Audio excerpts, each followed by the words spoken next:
To craft a successful professional career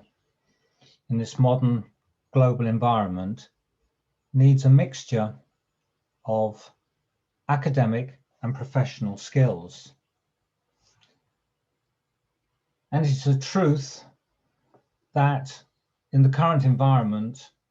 of the way jobs are structured and how one works in the modern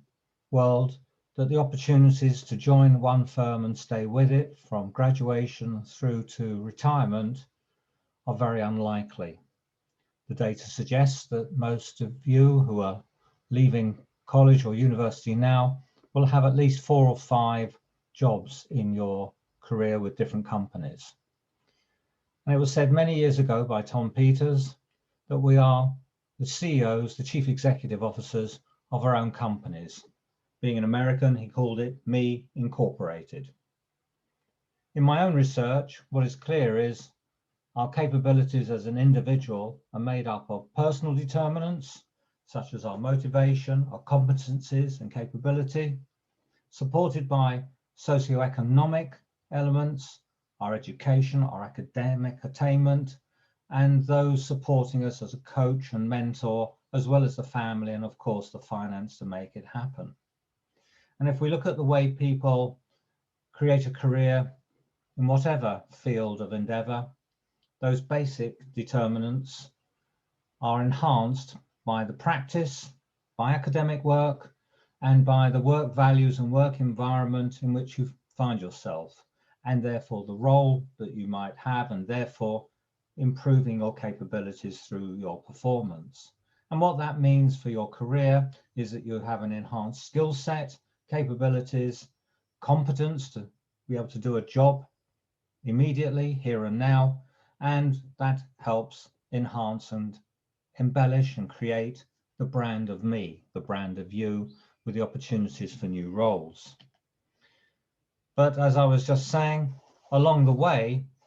you need to reflect from time to time and look back at where you're going and what your ambitions are, and think about the skills and capabilities that you might build up over the years in terms of your personal capabilities and professional capabilities. And that often needs a little bit of support,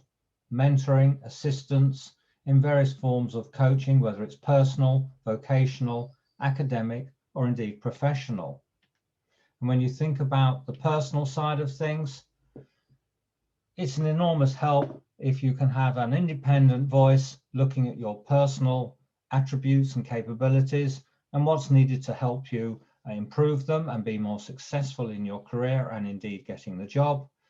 And along the way, of course, if you're studying, to have someone look at what you're doing away from possibly the formal academic environment, but helping you consider how you write papers, research papers, or indeed dissertations and even your thesis. And the academic skills that you develop through education, as well as through various bits of training, fall into generic skills, as well as academic skills, enabling you to improve your capabilities of communication and problem solving. Many of these skills that you see before you here are set out in our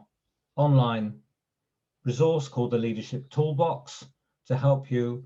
in that development, and all of it is readily available and free to use. But looking at written communication in particular, there are 2 key strands. One is academic writing, which has very much a narrative arc to it, based on a disinterested and objective viewpoint and orientated to picking up the academic environment, to look at the work previously done, to build on other workers, researchers' efforts, and written indeed for other academics and scholars, and conducts an argument, a case to be made to set out and support a hypothesis or a proposition being made in the writing. Whereas on business writing is certainly more persuasive, certainly aimed at engaging the audience, and although it like the academic writing is based on evidence, it always must be, is more persuasive and trying to make a case for a course of action. A particular form of style of writing called the pyramid principle, established by Barbara Minto, is a very effective way of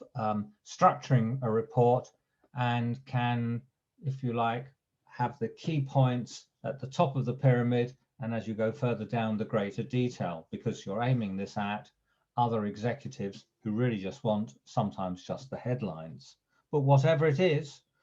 always on evidence of what's going on, why, where, when, who, and how it went on. And here's how it might look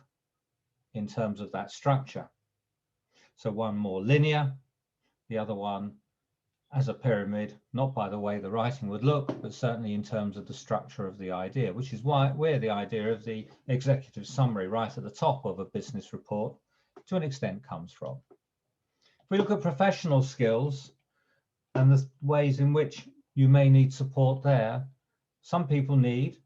professional coaching. In fact, many of us would benefit from that. A mentor, a colleague, someone who can help you reflect and take a step back in terms of your professional skills and expertise. And along the way, more direct vocational coaching, which is looking at how you might improve your capabilities and, if you like, the direction of your vocation to the skills you need to do the job. One is a more internal process, how you interact with others, network and develop skills. The other one more about the capabilities to do the job within the working environment in which you find yourself. In both cases, whether it's academic work, professional work, you need to build up a set of external attributes about being strategic, operational, and being able to deal with the issues which many managers have to handle, which is how you interact with others and look after, work with the resources, the human resources of an organization. This is particularly true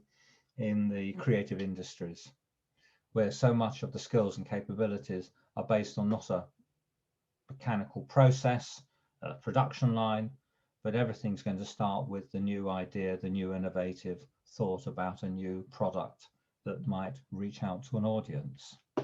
In terms of internal attributes, which can be seen and witnessed across any field of endeavor, your intellectual ability to debate, to consult, to work with people, to back to the human resources side, be effective in your communication. And then from the practical point of view, being effective in your decision making, critical thinking,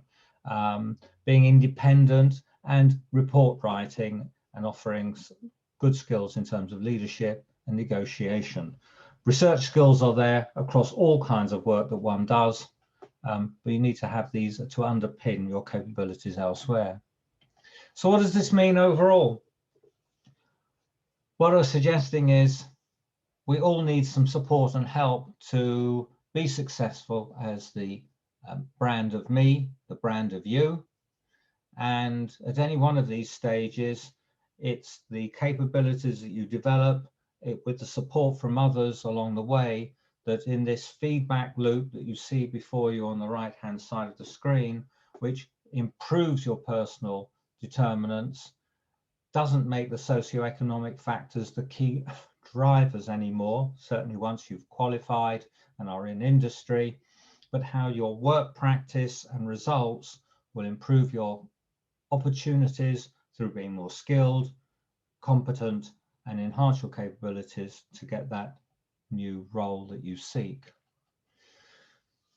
So what I suggest is you can start your development and your campaign today through your networking, through looking at job opportunities, through looking at your strengths and weaknesses, which is the point of the assessment, the 360-degree assessment, and thinking about the things that might block that career development. So whether you're looking at writing an application letter, the CV, the curriculum vitae, resume, tailored to the business you hope to join, a little bit of help along the way is always a great assistance in having a third party review what's on offer. So what we say to you is we are offering up to 3 hours of free support, followed by 3 or more hours at 50% of the standard rate. And we would help you do that assessment, look at your academic skills, look at your professional skills, review your CV, do an audit with you, do a review of where you are, and by so doing, help you plan your development and be successful in getting that next job. If you want to contact us, I hope you do, you can contact me, Peter Block, at peter@mediaops.net. I have a LinkedIn profile, and that's easy enough to find. You can get in touch with us through the Leadership Toolbox, info@leadershiptoolbox.study,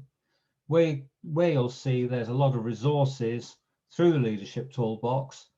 whether it's writing skills, networking, how to manage meetings or not to have meetings. And then you can look at the Leadership Toolbox that's a company set up on LinkedIn. Thank you for listening. I hope you found it helpful.